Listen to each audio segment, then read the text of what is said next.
We continue our special series, The China Threat, with a Chinese virologist. She is coming out of hiding to talk to us today. Dr. Meng accuses Beijing of knowing about COVID-19 before it became a pandemic and suppressing vital information about the virus. We now welcome Dr. Yan.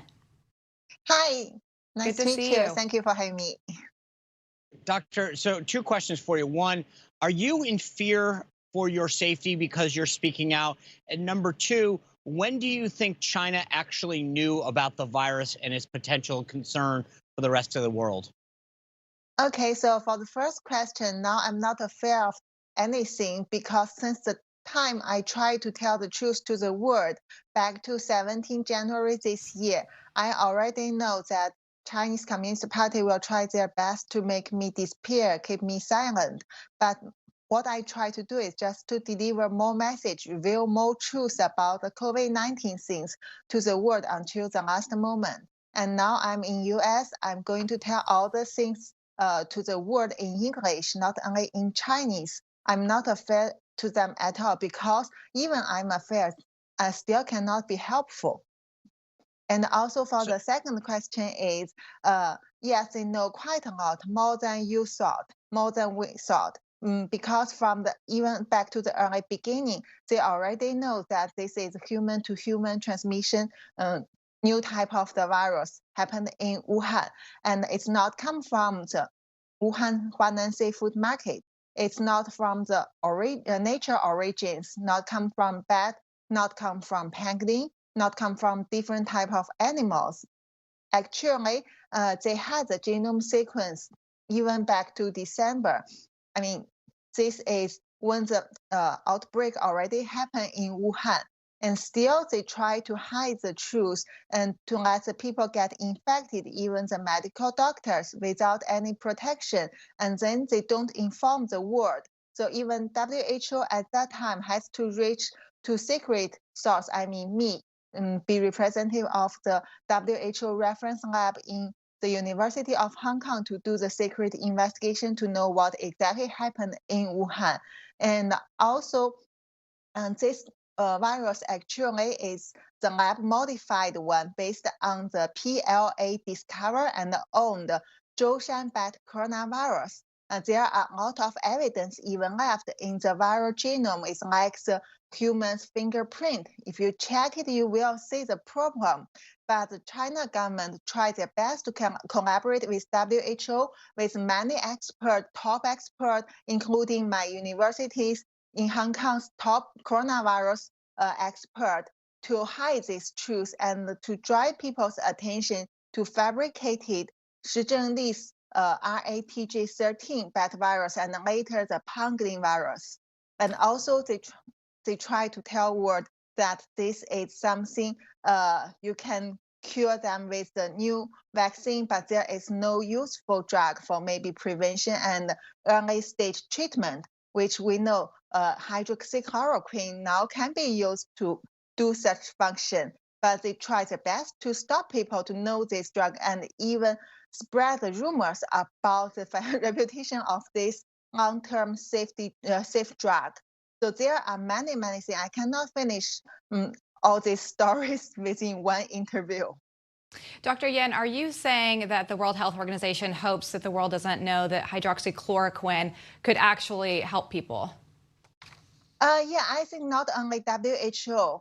I mean the medical doctors or the scientists, if they want to know whether this drug will be useful for prevention and also early stage treatment, they can go through those articles and textbook and also check even the website of WHO. They have the 20 years history that safe drug list for even children. I mean, hydroxychloroquine is listed there. And this is a drug has 70 years history, which was shown to be useful to anti-malaria or prevent malaria and also anti-autoimmune disease, which share some similar mechanism to anti-SARS-CoV-2. And it was safe for pregnant and children if you use it under the doctor's instruction and do some routine review for retina or monitor your heart problem, which is very rare. If you take it, it will be more safe than you take some even the painkiller you can get in the pharmacy. Dr. Yang, two questions. I just want to make sure I heard you right. Did you say unequivocally that it didn't get caused, that this did not stem from a bat, but it definitely came from a lab, number one? Number two, have you been in touch with the U.S. government, and if so, what agencies? Okay, yes. This is lab-modified virus based on the Chinese Military Institute discovered some bad coronavirus. They called it ZC45 and ZXC21. This sequence are exposed in 2017 to 2018. You can check the sequence from NIH Gene Bank database. And the second thing is, since the moment I reached to US, I was testified by FBI for several times, even with their top scientists about this story. And another thing is many other people from government has reached to me, and it's not. Maybe it's not good for me to tell the names at this moment, but I think later. No, just not the names, just the agency. So is it the CIA, the State Department? Which agencies or departments? Homeland people know me since I was in the airport. Yeah. And what has their response been? So when I reached Los Angeles airport, and I have several hours transfer to New York at that time.